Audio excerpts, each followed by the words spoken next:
सभी छात्रों का स्वागत है। बच्चों, आज हम कक्षा 9 के लिए जो टेक्स्ट बुक आपकी बिहायु है उसका सेकेंड लेसन लाए हैं, द साउंड ऑफ म्यूजिक। क्या आपको पढ़ना है आज? द साउंड ऑफ म्यूजिक पढ़ना है। देखिए, आपको यह निश्चित करना होता है वीडियो खोलने से पहले कि आप अपने इस वीडियो को पूरी तरह से देखें। जब पूरी तरह से आप वीडियो देखेंगे तभी आप ये समझ पाएंगे कि आपको इस वीडियो में क्या समझाया गया है, क्या पढ़ाया गया है। जब तक आप इसको देखेंगे नहीं पूरा, तो आप निष्कर्ष पर नहीं पहुंच पाएंगे कि क्या इसमें बताया गया है और क्या इसका निष्कर्ष है। और आपको ये भी ध्यान देना है कि आपको समय समय पर अपने वीडियो मिलते रहें, इसके लिए अपना चैनल सब्सक्राइब करना है, ताकि आज जब भी यहाँ से वीडियो डाले जाएं आपको तुरंत मिल सके और आप अपने अध्ययन को जारी रख सकें। आज आपको पढ़ना है द साउंड ऑफ म्यूजिक। बच्चों, इस लेसन को डेबोरा कॉली ने लिखा है, और ये जो डेबोरा कॉली हैं ये एक इंडियन राइटर ही रही हैं। क्या रही हैं? इंडियन राइटर ही रही हैं। लेकिन जन्म होने के बाद इनका लालन पालन टोरंटो में हुआ। कनाडा का एक स्थान है, वहीं से उन्होंने अपना ग्रेजुएशन किया, अपनी पढ़ाई की, और जो राइटिंग स्किल है इन्होंने वहीं से सब गेन किया है। इस लेसन में द साउंड ऑफ म्यूजिक में लेखिका ने एक लड़की के विषय में लिखा है कि एक लड़की है जिसका नाम है इवेलिन ग्लीनी। क्या नाम है? इवेलिन ग्लीनी। वो एक रेलवे स्टेशन पर है, एक ऐसा रेलवे स्टेशन जो अंडरग्राउंड प्लेटफार्म में बना हुआ है, वहाँ पर है। सुन नहीं पाती है। सभी लोग जब ट्रेन आती है तो वहाँ धक्का मुक्की करना शुरू कर देते हैं अपना स्थान पाने के लिए। लेकिन वो लड़की जो इवेलिन ग्लीनी है वो तो सुन नहीं पा रही है, उसको आवाज़ नहीं मिल रही, ट्रेन आ रही। किस तरह से वो आवाज़ को समझती है, उसकी क्या गतिविधि होती है, हमें इस लेसन में यही सीखना है, यही जानना है।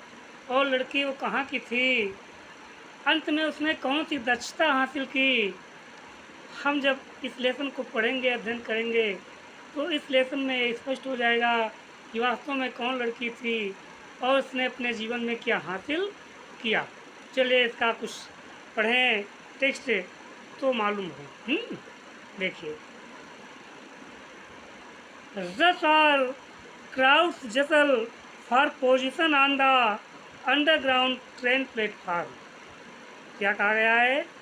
Rush hour crowds jostle for position on the underground train platform. जो भूमिगत रेलवे प्लेटफार्म है, क्या है? जो अंडरग्राउंड ट्रेन प्लेटफार्म है, जो भूमिगत रेलवे प्लेटफार्म है, इसमें क्या होता है? Rush hour crowds jostle for position. इस पर जो भीड़ भाड़ थी वो धक्का मुक्की करने लगती। क्या करने लगती है? जसल धक्का मुक्की करने लगती है फॉर पोजीशन, स्थान पाने के लिए। जैसे आप भी देखें, जब कभी यात्रा करते हैं ट्रेन की, तो जब आप प्लेटफार्म पर खड़े होते हैं और जैसे पता लगता है कि ट्रेन आ रही, तो कैसे लोग दौड़ते हैं, आप भी दौड़ते हैं कि जल्दी से चढ़ जाएं ट्रेन में और हमको कोई अच्छी सीट मिल जाए। वही स्थिति होती है कि जैसे ट्रेन के आने की आवाज़ मिलती है, रश आवर क्राउड्स जसल, तो जो भारी भीड़ थी वो धक्का मुक्की करने लगती है, किसलिए? फॉर पोजीशन, स्थान पाने के लिए। On the underground train platform, जो भूमिगत रेलवे प्लेटफार्म है, उस भूमिगत रेलवे प्लेटफार्म पर। A slight girl looking younger than her 17 years was nervous yet excited as she felt the vibrations of the approaching train। लेखक कहता है, अ स्लाइट गर्ल, एक दुबली पतली लड़की, कैसी? एक दुबली पतली लड़की, लुकिंग यंगर देन हर 17 ईयर्स, जो अपनी 17 वर्ष की आयु से भी छोटी लगती थी। कैसी लगती थी? लुकिंग यंगर देन हर 17 ईयर्स, जो अपने 17 वर्ष की जो वास्तविक उम्र थी उससे भी वो छोटी लगती थी। वाज नर्वस, वो घबराई हुई थी। क्या थी? Was nervous yet excited as she felt the vibrations of the approaching train. लेकिन जैसे ही वो भी गाड़ी के आने की उसको आहट मिलती है, वाइब्रेशंस होते हैं पृथ्वी पर, झटके लगते हैं, तो वो भी क्या हो जाती है? एक्साइटेड, वो भी जो है बहुत ही रोमांचित हो जाती है। जैसे सब लोग दौड़ रहे हैं तो वैसे वो भी करना शुरू कर देती है। Excited, she felt as she felt the vibrations of the approaching train. जैसे ही वो गाड़ी के आने की झटके जो है, जो कंपन है, उसको महसूस करती है, अन्य लोगों की तरह वो भी क्या हो जाती है? एक्साइटेड हो जाती है, वो भी रोमांचित हो जाती है। It was her first day at the prestigious royal academy of music in London. लेखक कहता है लंदन के जो रॉयल एकेडमी ऑफ म्यूजिक है, एक प्रतिष्ठित ये स्थान है म्यूजिक का, तो लेखक कहता है it was her first day, या उसका पहला दिन था। क्या था? या royal academy of music in London का या उसका पहला दिन था। ये क्या है? अब प्रेस्टिजियस, ये एक बहुत ही सम्मानित प्रतिष्ठित रॉयल सोसाइटी फॉर म्यूजिक है लंदन का। तो ये क्या होता है? ये उसके लिए पहला दिन है। And daunting enough for any teenager fresh from A Scottish fog, और एक ऐसी किशोरावस्था लड़की के लिए जो किसी स्कॉटलैंड के खेतों से आई हो, फार्म से आई हो, उसके लिए क्या था? डाउंटिंग इनफ, ये उसके लिए कुछ ज़्यादा ही डरावने वाला था, डरावने वाला था। Daunting enough. But this aspiring musician faced a bigger challenge than most. लेकिन ये संगीतकार, कैसी संगीतकार? एस्पायरिंग, मतलब जो संगीत की इच्छा, जो संगीत सीखने की इच्छा रखने वाली ये लड़की थी। फेस्ड ए बिगर चैलेंज देन मोस्ट, या अन्य लोगों की अपेक्षा, जो अधिकांश लोग हैं उनकी अपेक्षा इसने कुछ ज़्यादा ही बड़ी समस्या का सामना किया। शी वॉज प्रोफाउंडली डीप, क्या थी वो? वो पूरी तरह से बहरी थी। क्या थी? वह पूरी तरह से बहरी थी। राइट, अगला पैरा देखिए। Evelyn Glennie's loss of hearing had been gradual. लेखक कहता है Evelyn Glennie's loss of hearing, Evelyn Glennie का जो श्रवण शक्ति का जो हास था, क्या था? जो सुनने की शक्ति की जो कमी हुई थी, वो क्या थी? हैड बिन ग्रेजुअल, वो धीरे धीरे हुई थी, यानी वो धीरे धीरे बहरी हुई थी। कौन? Evelyn Glennie. Her mother remembers noticing something was wrong when the 8-year-old Evelyn was waiting to play the piano. जब वो 8 वर्षीय बालिका पियानो खेलने का इंतज़ार कर रही थी, उस समय उसकी माँ ने नोटिसिंग, तब उसकी माँ ने ध्यान दिया, क्या? समथिंग वाज रॉन्ग, कि हमारी इस लड़की के कुछ गलत हो गया है। दे कॉल्ड हर, उसके माता पिता ने या किसी खिलाड़ी ने उसको बुलाया, उसके साथी ने उसको बुलाया। दे कॉल्ड हर नेम, उसके नाम को बुलाया। एंड शी डिडंट मूव, वह हिली तक नहीं।